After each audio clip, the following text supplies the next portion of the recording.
While we're doing things, collectively as a team, a lot of spring practice is about individual, and that is developing the individual skills of a player, fundamental development, so forth, that he has the skills not only to learn his job, hey, this is what your assignment is, but the skills to do his job.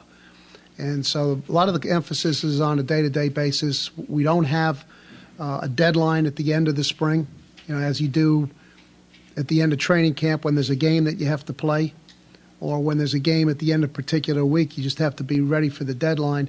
Here in spring practice, there is no particular deadline. So if we can accelerate or we have to slow down at a particular stage to accommodate individual skill development, then we'll be able to do that. And then that'll give us an idea what the pace should be when we come back in August. At the quarterback position, we're one of those teams that's been very fortunate. Over the last 4 years, we've gotten very dynamic play from our quarterback position. Now both Matt and Marcus have done it in a somewhat different style, but what they do have in common is they've imbued the team with competitive toughness.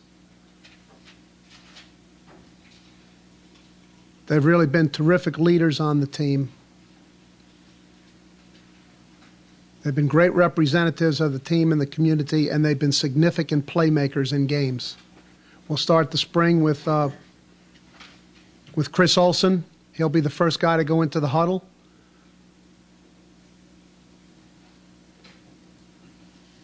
Kevin McCabe will follow him in. And that's the way it is, and that's the way it's going to stay until performance by any of the quarterbacks determines otherwise. Well, Chris certainly has been around. He's been through, his dad's a coach, so he's been around it for a long time. That's really an advantage in many cases. Marcus's dad is a coach too. There was certainly great carryover in that area from what he'd been exposed to. He'd been in 2 different programs, both of which have similar passing games, so he did have some continuity there. But he's got a good bond with his teammates, which is really where quarterbacking starts. He's got a good understanding of the nature of the position and how it fits into overall team performance, and a good understanding of the offensive system, run game and pass game wise. Just where the checks are, where the hot reads are, where the threats to a protection are. And that's just part of the schooling process that it takes a little bit of time for a guy to be exposed to, and he's had 4 years of that and got a good foundation that he's starting with, Jerry. It'll be the same players who have been there in the past, Darrell, Ian Cunningham, Jordy Lipsy. We're going to take a look at Zach Stair in there. As has been the case in most of the springs, we're going to try to get some of those line players work at multiple positions so that we build some versatility and some depth into the offensive line. Again, it's another one of those situations that in anticipation of how things would be this spring, we tried to begin the process back in the fall. Similar to what was discussed with Alex Field, Eugene started the season working some alternating in there at guard for us, at right guard, because obviously with DeBrickashaw healthy, we had a pretty good left tackle. We didn't envision any playing time for Gene over there. Once Brick was lost, and we had to make some adjustments, and then Eugene went over to left tackle, and as a young player, it was thought that this wouldn't be a wise thing to start bouncing him back and forth. Hey, he's a right guard, now he's a left tackle, now he's a right guard, now he's both. He's eventually going to be a left tackle, so let's put him out there. It did cut into his playing time. Obviously, when Brick came back, we were not wanting to take him out of the game, so that did cut into Eugene's time, but we thought on the long-term basis it would be better for him just to stay there. It was a question of not just tackle to guard, but also right to left. and the footwork and the techniques. So I'd say that the field and the Monroe situations were similar in that respect.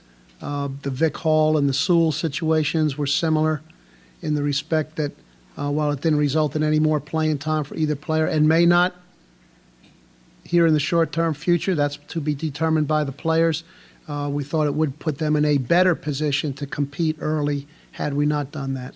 Going in, Jeff, that certainly should be an area that we can play to as a positive area. We've got three good tight ends, all have got versatility, and they've been in the action.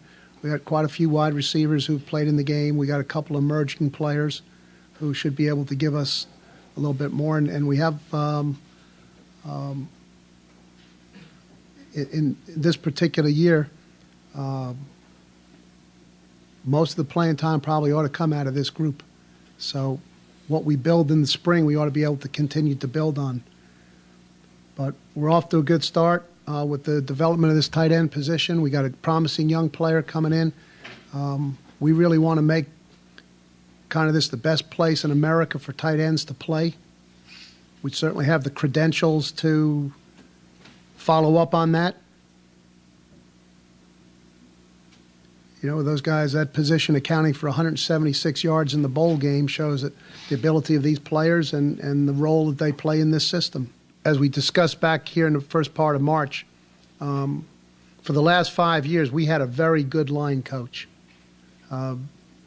That's apparent by the performance of the three departing players, Brad and Bart and Brick,